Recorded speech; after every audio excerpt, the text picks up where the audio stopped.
ये कहानी ज़ारा की है। ज़ारा की शादी की उम्र हो गई थी, लेकिन ज़ारा शादी नहीं कर रही थी। ज़ारा की पढ़ाई भी ख़त्म हो गई थी, वो अच्छी जॉब भी कर रही थी। उसके घर वाले उसे बहुत ज़्यादा पुश कर रहे थे कि बेटा तुम्हें शादी कर लेनी चाहिए, लेकिन ज़ारा किसी भी तरह से मान नहीं रही थी। घर वालों ने बहुत ज़्यादा पुश किया, पुश कर कर के दिन रात उसे कह कह के फाइनली ज़ारा की शादी करवा दी। जब ज़ारा की शादी हो गई, शादी के 6-8 महीने बाद ज़ारा वापस आई घर। ज़ारा ने आकर बताया कि हमारे दरमियान, उसके और उसके मियाँ के दरमियान बहुत झगड़ा हो गया है और बहुत मसला है। तो जब ज़ारा की अम्मी ने पूछा कि क्या बात है, बताओ मुझे, रिपीटेडली पूछने के बाद ज़ारा ने बताया कि उसके और उसके खावंद के दरमियान किसी भी तरह का फ़िज़िकल ताल्लुक़ नहीं है। तो ज़ारा की माँ बहुत हैरान हुई। ज़ारा की माँ ने पूछा कि आखिरकार ऐसा क्यों है, क्यों कोई ताल्लुक़ नहीं है? तो ज़ारा ने कहा इसमें गलती उसकी नहीं है, इसमें गलती मेरी है, मैं उसे करीब नहीं आने देती। तो ज़ारा की माँ बहुत हैरान हुई। ज़ारा की माँ ने उससे कहा कि क्या वजह है, क्यों तुम करीब नहीं आने देती? तुम्हारा शौहर है, उसका ये इस्लामी हक़ है, तुम क्यों उसे अपने आप से दूर रखती हो? पहले तो ज़ारा नहीं बता रही थी, लेकिन जब माँ ने ज़्यादा पूछा तब ज़ारा ने बताया कि बचपन में ज़ारा के साथ ज़्यादती हुई थी, जो कि उसके जो पड़ोसी थे, जहाँ पर वो लोग पहले रहा करते थे, उसके पड़ोसी ने ज़ारा के साथ ज़्यादती की, जिसकी वजह से ज़ारा का वो ट्रॉमा आज तक चल रहा है। ज़ारा कभी अपने घर वालों को, अपने माँ बाप को ये ट्रॉमा, ये मसला बता ही नहीं पाई। वो अब्यूज़ उसके साथ ही रह गया और कहीं ना कहीं उसके ज़हन में फंसा रहा। वो ट्रॉमा बढ़ते बढ़ते इतनी शिद्दत इख्तियार कर गया था कि इसी वजह से ज़ारा शादी नहीं करना चाहती थी। ज़ारा किसी आदमी पर भरोसा नहीं कर सकती थी, ना ही भरोसा करना चाहती थी। उसे आदमियों से नफ़रत हो गई थी, और जब वो शादी हो भी गई उसकी, उसके बाद भी वो किसी आदमी को अपने आप को हाथ नहीं लगाने देना चाहती थी। ये मसला, ये चाइल्ड अब्यूज़ आजकल इतना आम है कि हम सोच भी नहीं सकते। हम आज इस टॉपिक के ऊपर महफ़िल इसलिए कर रहे हैं क्योंकि हमारे बहुत सारे सुनने वालों ने हमें इंस्टाग्राम पे मैसेज किए, कमेंट्स किए कि उनके साथ जो चाइल्ड अब्यूज़ के मामलात हुए हैं, उस चीज़ ने उनके ज़हन के ऊपर कितना गहरा असर छोड़ा है। और इंस्टाग्राम पे तो ऐसे ऐसे मैसेज थे कि हमारा नाम ना लीजिएगा, लेकिन हमारे साथ ये वाक़या हुआ है, उसकी वजह से हम आज ये फ़ेस कर रहे हैं और हम किसी को बता भी नहीं पा रहे। ये सारी चीज़ें देखने के बाद हमने कहा कि हम ख़ुद भी स्टेटिस्टिक्स चेक करें कि वो क्या कहते हैं। तो हमने जब खुद चेक किया तो साहिल की 2023 की रिपोर्ट ये बताती है कि 3500 केसेस जो कि सिर्फ रिपोर्ट हुए हैं चाइल्ड अब्यूज़ के, पाकिस्तान में सिर्फ 1 साल में है। इसका मतलब ये है कि हर रोज़ 10 से ज़्यादा चाइल्ड अब्यूज़ के वाक़यात पाकिस्तान में होते हैं। 10 से ज़्यादा, यानी कि आज का दिन, जिस दिन आप ये महफ़िल देख रहे हैं, 10 से ज़्यादा बच्चों के साथ हमारे इस वतन में ज़्यादती हो चुकी है। और ये रियल नंबर्स नहीं हैं, ये वो नंबर्स हैं जो सिर्फ रिपोर्ट हो रहे हैं। हम लोग चाइल्ड अब्यूज़ के ऊपर बहुत ज़्यादा बात करते हैं, लेकिन हम कभी उसके सॉल्यूशंस नहीं बताते। हम ये नहीं बताते कि इस चीज़ से बचा किस तरह से जाए। आखिरकार अपने बच्चों को हम इस लानत से बचाएं कैसे। हमारे साथ इस महफ़िल में बने रहिए, क्योंकि हम आगे जाकर इसी चीज़ पर बात करने लगे हैं। लेकिन उससे पहले हम ये तो देखें कि आखिरकार हो क्यों रहा है।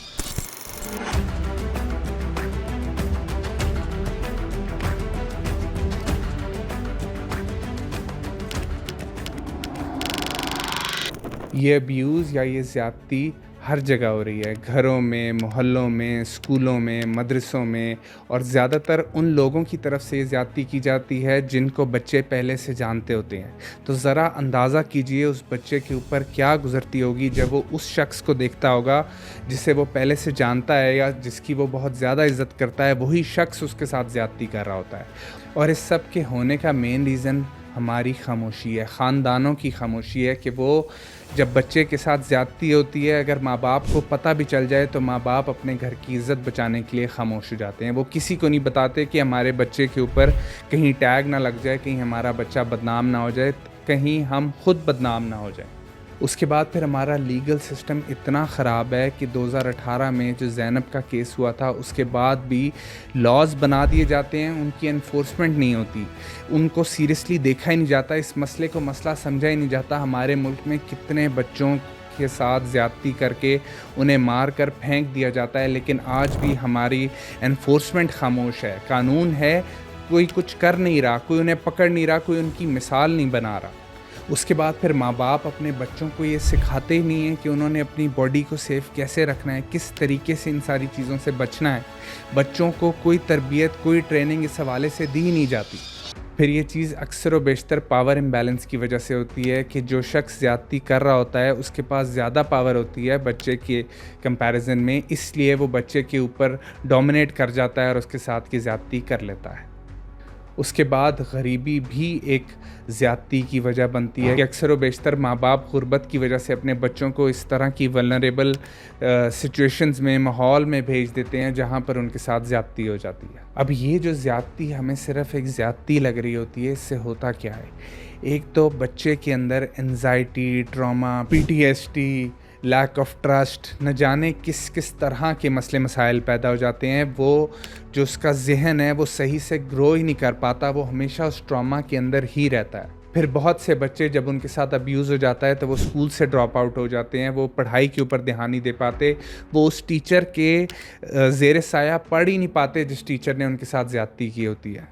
फिर इसके लॉन्ग टर्म असरात इतने बुरे होते हैं कि लोग रिलेशनशिप्स में नहीं जा पाते, उस ट्रॉमा से बाहर नहीं निकल पाते, ट्रस्ट नहीं कर पाते, शादियां उनकी ठीक से नहीं रहती, सेक्सुअल रिलेशनशिप्स नहीं बना पाते। वो इस ट्रॉमा की वजह से अपने आप को डाउट करना शुरू हो जाते हैं, उनकी आंखों में अपनी इज्जत नहीं रहती। उसके बाद फिर एक और मसला जो कि बहुत ज़्यादा है हमारी सोसाइटी में, वो है एक साइकिल ऑफ अब्यूज़।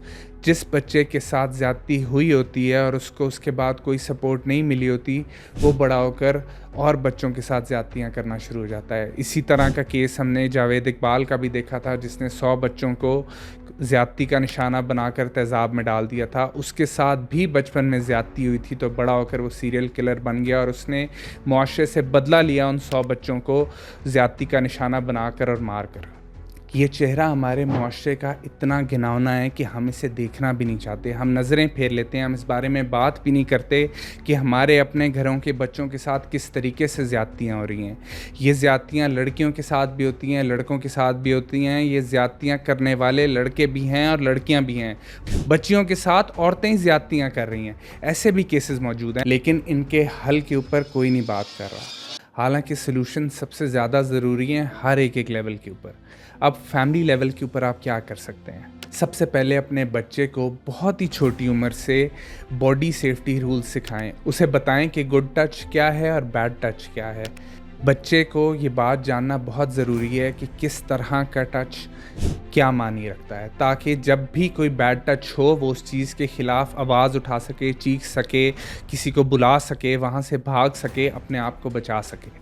उसके बाद फिर ओपन कम्युनिकेशन रखें अपने बच्चे के साथ, इतनी ज़्यादा कम्युनिकेशन हो आपकी कि बच्चा फ्रीली आपको बता सके। ज़्यादातर इस तरह से होता है कि बच्चे माँ बाप को बता ही नहीं पाते जब उनके साथ किसी भी तरह की ज़्यादती हुई हो, क्योंकि उन्हें डराया जाता है। जो अब्यूज़र होता है वो बच्चे को डराता है कि किसी को नहीं बताना, और बच्चा भी अक्सर बेशतर सोचता है कि मैं बताऊंगा तो ये तो मेरे माँ बाप के बड़े क्लोज़ है ये बंदा या बंदी, तो मैं बताऊंगा तो मेरी बात शायद कोई माने ना माने। सबसे पहले बच्चे की बात माने। अगर बच्चे ने कहा है कि मेरे साथ फलाने ने ज़्यादती की है तो इन्वेस्टिगेशन बाद में करिएगा। सबसे पहले बच्चे की बात को माने कि हाँ वाकई में बच्चा ठीक कह रहा है और उसके ऊपर एक्शन लें।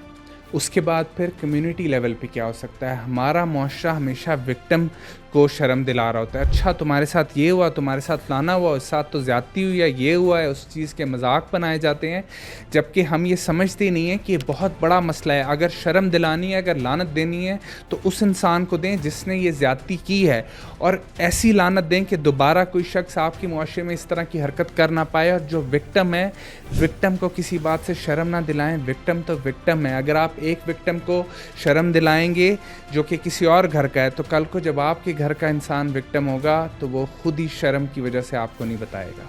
उसके बाद फिर टीचर्स को, इमाम्स को, कोचेस को ये ट्रेनिंग होनी चाहिए कि वो डिटेक्ट करें कि कहाँ पर ज़्यादती हो रही है। कहीं हमारे इंस्टीट्यूट में मसला तो नहीं हो रहा, क्या बच्चों के साथ कोई इशू तो नहीं है। बच्चों से पूछें, हर चीज़ के बारे में गहरी नज़र रखें। और स्पेशली वो लोग जो कि बच्चों के साथ काम कर रहे हों किसी भी तरह से, चाहे स्कूलों में हो, चाहे कोई ऑर्गेनाइजेशंस में हो, कहीं भी हो, उनका बैकग्राउंड चेक करना बहुत ज़रूरी है। उनके ऊपर कड़ी नज़र रखना बहुत ज़रूरी है। उनको इस तरह से छोड़ नहीं देना चाहिए। जब चेक एंड बैलेंस नहीं होता तभी इस तरह के दरिंदों का कॉन्फिडेंस इतना बढ़ जाता है कि वो समझते हैं कि हम ये ज़्यादती करके भी निकल जाएंगे।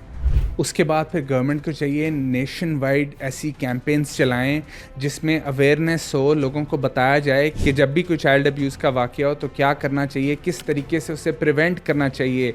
क्योंकि हमारा सबसे बड़ा मसला ये है कि हम हमेशा कोई भी मामला, कोई भी एक्सीडेंट, कोई भी इशू होने के बाद एक्टिव होते हैं, हम उसे प्रिवेंट नहीं करते। हम उसके बाद डिज़ास्टर को मैनेज करते हैं, हम डिज़ास्टर को प्रिवेंट नहीं करते। उसके बाद गवर्नमेंट को चाहिए कि ऐसी सख्त सज़ा दे, ऐसी कड़ी सज़ा दे कि उसके बाद कोई हिम्मत ना कर सके इस तरह की कोई भी हरकत करने की।